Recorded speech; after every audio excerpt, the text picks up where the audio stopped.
829 at 55 KRC, the talk station. Brian Thomas here, wishing you a very happy Wednesday and welcoming back to the 55 KRC Morning Show from TrendsJournal. He's the publisher at TrendsJournal, Gerald Celente. Gerald, it is a pleasure to have you back on the program today. Oh, thanks so much for having me, Brian. You analyze socioeconomic and geopolitical events, and you've been doing this for, 3+ decades, and you forecast societal trends domestically and globally. Have I got that summed up fairly adequately? Pretty adequately, All yes. right. And economics, And socioeconomic and geopolitical, yeah. So in making these predictions, I presume you rely on some sort of historical factors and things and trends that you've seen previously.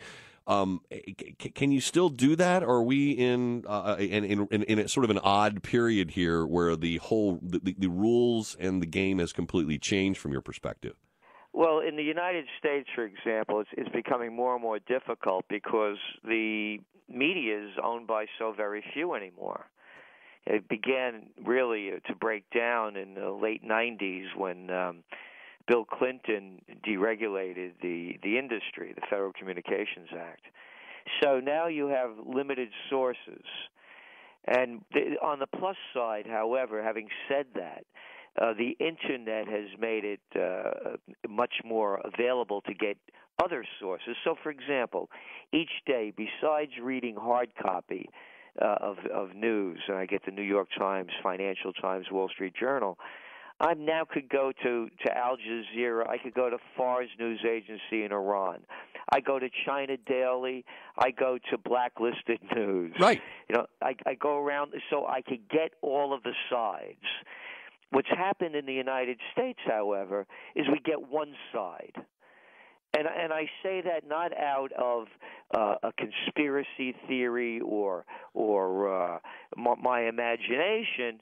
I mean, you turn on the television, you know how tired I am of seeing the same people over and over again? Oh, I and understand over that. and over and over again. And the same stupid, trivial story, too. Yeah. I mean, do I want to see, Newt Gingrich or this one or that one? I am so sick of it. And they go on and on. But every time there's a military conflict, they roll out the same retired this-is and that's, experts in this think tank, that, the same people. There's no diversity of thought. It's so to me that is the great loss.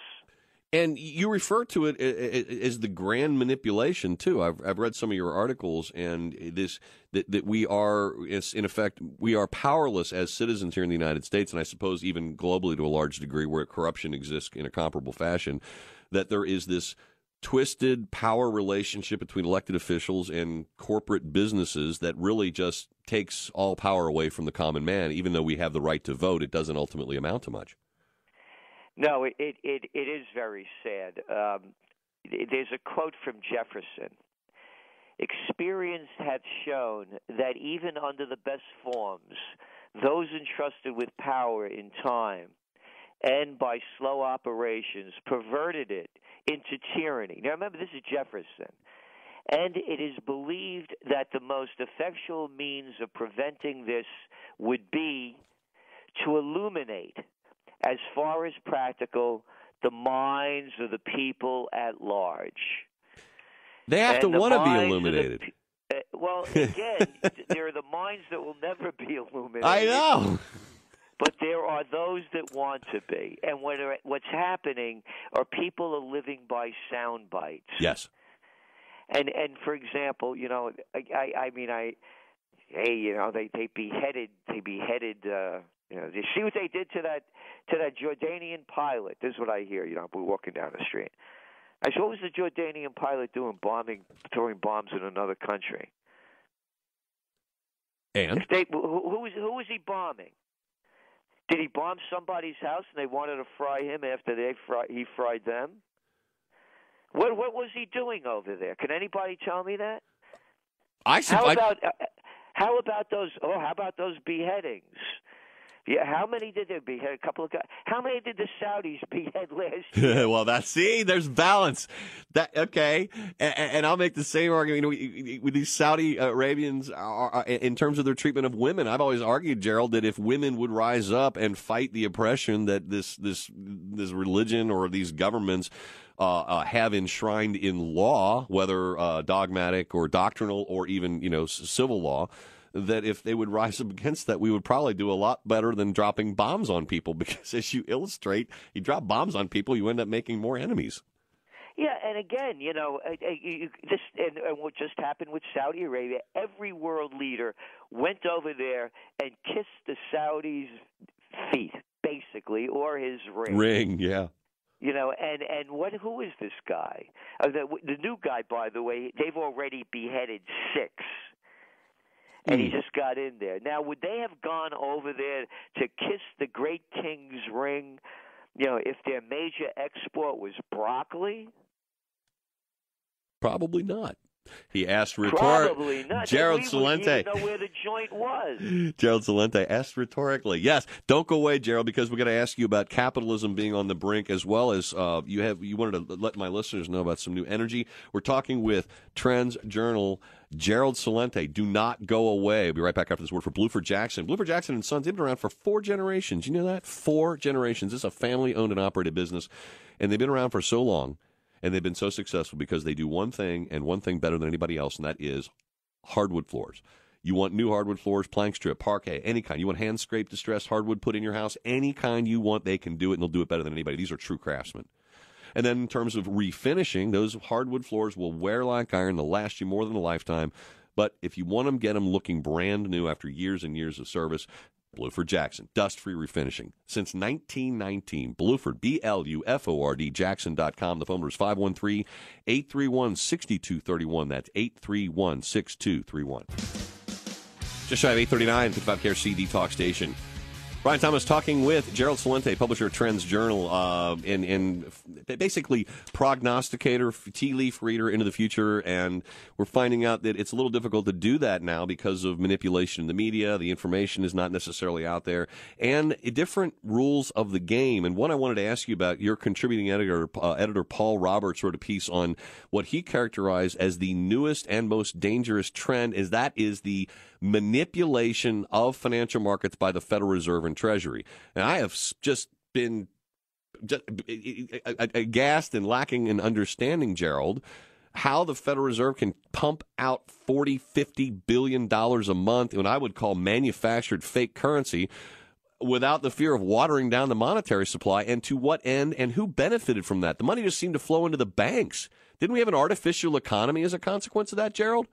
Absolutely. We called it when it began to happen. There's no recovery. It's a cover-up. Yeah. And first of all, people believe, Federal Reserve. That there is Federal Express. It's a private group of bankers. People get this in their head. The country is run by private bankers. Most of the elections in the 19th century, in the 1800s, were about not having a central bank take over the country.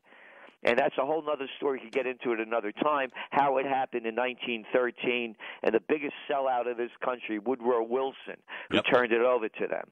So who has it helped? Here are the facts. Go back to 2009 when they began quantitative easing. The equity markets were at 8,000. Now they're at 18,000. Go to Japan. They have Abenomics. That's how you say quantitative easing in Japanese. Their markets went up 57%. Go over there in Europe. Now they have quantitative easing as well.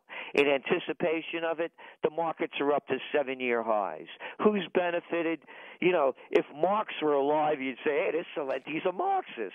No, don't listen to me. How about from Oxfam?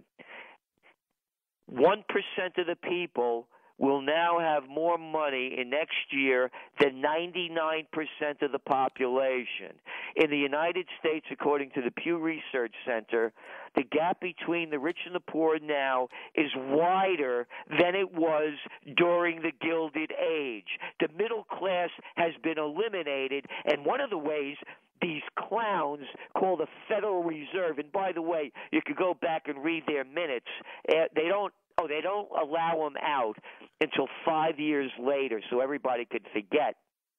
They never saw what was coming with the panic of '08. So here's what they've done, and here's how they shafted all of us. They lowered interest rates to record lows, have not raised interest rates since 2006.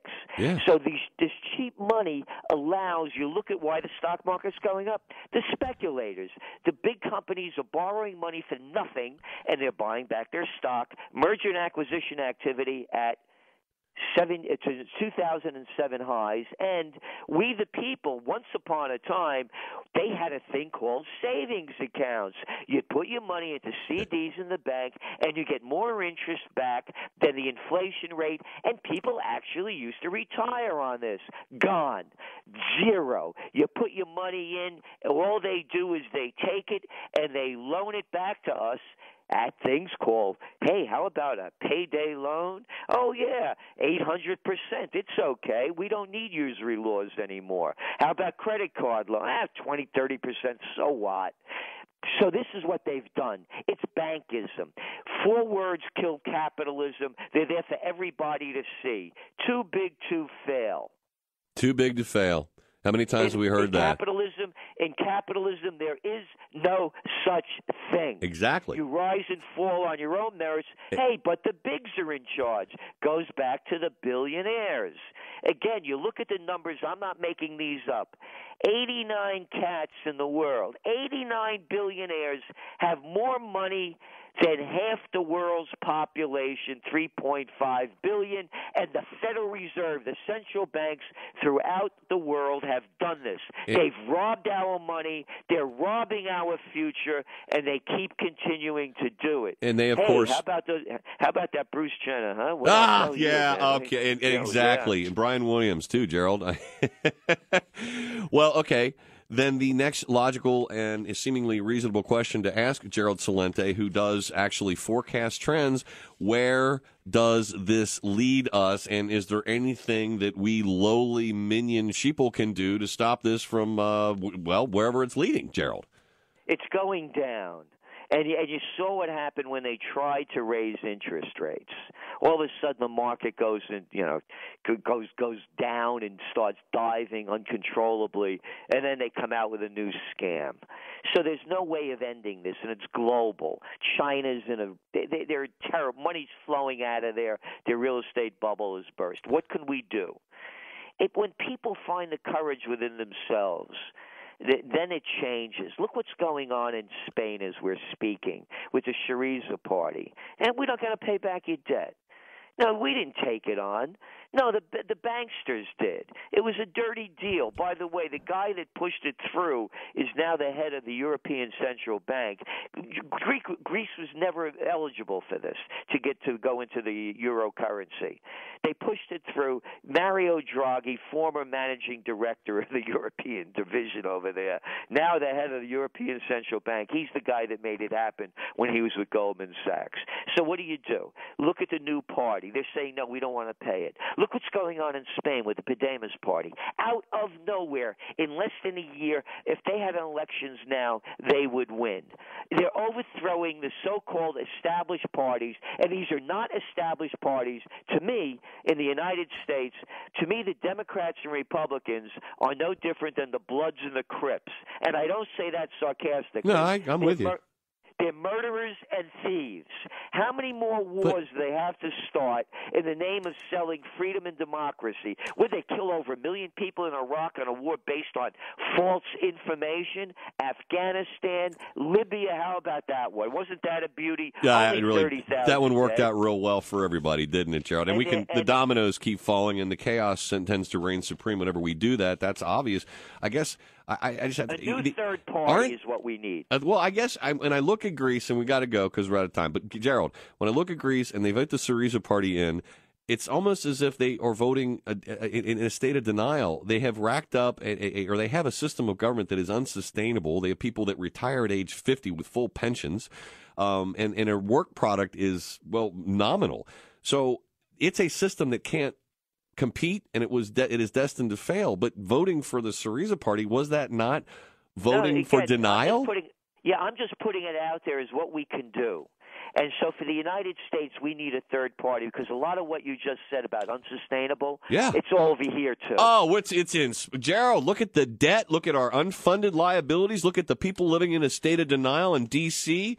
They won't fix the problem. And I always think, Gerald, when I hear about that problem, this social welfare program and the entitlement problem, I think they all realize it's too late. They can't fix it. They can't because they are part of the problem. And I believe we the people can. And it goes back to what Jefferson was saying and others. And, one of the things that we're doing here on May 2nd, we're launching Occupy Peace from Colonial Kingston, New York. And it's to honor thy founding fathers. No foreign entanglements. Bring home the troops. Rebuild America. Let's rebuild this country. Make it a self-sustaining economy. I think we're smart enough to make our own shirts, shoes, and computers, Amen, Gerald Celente. Get over to his site. It's TrendsJournal.com. Gerald, great to have you on the program again. I look forward to doing it again. Oh, thanks so much, Brian. All the best. 847, 55KRCD Talk Station. Point Blank did a fundraiser for the Xavier Veterans Center. We're going to find out in just a minute which side won, east side, west side, and what the total take was for the Veterans Center. Good people there. Don't go away. Be right back after this word for Cookswares. I love the store. Cookswares has been shopping there for actually almost 20 years. Has it been that long? Oh, yeah. Cookswares, only the finest cookware available. And Valentine's Day coming up, maybe your loved one is into cooking. He or she could use something quality, and that's all they carry.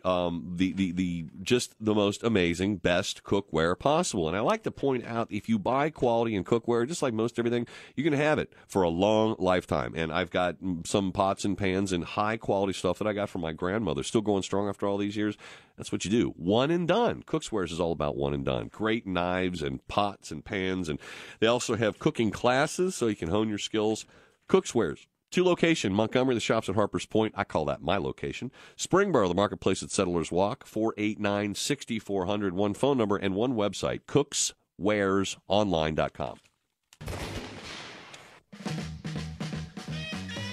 852 at 55KRCD Talk Station. Brian Thomas wishing you a very happy Wednesday and inviting you to lunch, listener lunch, Buck's Tavern. The information is on my blog page, 55KRC.com. Without further ado, Greg Turner from Point Blank is on the phone to give us the update. How did it go, Greg? You were kind enough to start off this charitable project for the Xavier University Center for Veterans Affairs, and Point Blank, both locations, Blue Ash and the West Side. It was $2 minimum if you walked in and had a paid range time. Point Blank would dedicate $2 of that range time to the Xavier Veterans Affairs, and if you mentioned the veterans, then 50% of the range time would be donated. And we did an East Side versus West Side challenge. Greg, welcome back. So how did it turn out for the veterans? Well, it turned out great. Overall, we raised a total of $3,000 for the veterans. So very excited about that. It was a very close battle between our East store, Blue Ash store, and our West store. It ended up being our Blue Ash store raised about $1,600, while our West store raised about $1,400. See, I shoot at the Blue Ash location because, of course, it's closer, even though I grew up on the West Side and have deep, long-running emotional ties to the West Side. I'm pleased with the Blue Ash location won. That's fantastic. And $3,000, that is going to be outstanding for the Veterans Center. Those brave men and women are there at Xavier University after proudly serving their country. They deserve the best, and that center is there for them. And I can't thank folks at Point Blank enough, Greg, and your involvement for helping out. Oh, yeah, well, we're just really happy to help out in any way we can. I mean, it's a great cause, and we always want to have a close relationship with all of our veterans as we appreciate all their service. So anything we can do to help out any kind of cause like that, we're always willing to do our part. It's a beautiful thing. It's called goodwill, man. You show it, and you end up, it's the round karmic world of reality, Greg. You guys end up benefiting as well. Thanks again to Point Blank, both locations, everyone involved, you, and give Willingham my best, too. Would you, Greg? I will. Absolutely. Tell Tom and Brian said hi. And I'll look forward. Maybe we can do this again, maybe for some other charitable cause, or maybe for the Xavier University Veterans Center again. But you guys are stepping up to the plate, and you did it right. And thanks again for what you've done, Greg. Well, we appreciate it, and also thanks to the Xavier Veterans Center for just sending some people our way as well. I mean, they really were in here and supporting it, and we appreciate everything you've done for us as well, Brian. You made some friends, didn't you? Absolutely, and that's we want people to come out and enjoy themselves and shoot responsibly, and we got a lot of that, so we appreciate it as well. That's great, and no better place to shoot in town than Point Blank, both locations. You guys will be opening more locations down the road. It's safe, it's clean, it's comfortable, it's friendly. The sales staff there are wonderful people. They're very knowledgeable, and it's did I mention safety? It's very safe. Thanks again, Greg. Appreciate what you've done for the veterans, and I look forward to having you on again real soon. 8:55 KRCD Talk Station. Judge Anna Napolitano returns to the 55 KRC Morning Show tomorrow, and we're going to be talking Gitmo. I'm going to float my idea about why didn't we just drone strike the prisoners at Gitmo, since when we let them out, that's what we end up doing. Judge Napolitano tomorrow. And stick around because Glenn Beck is next.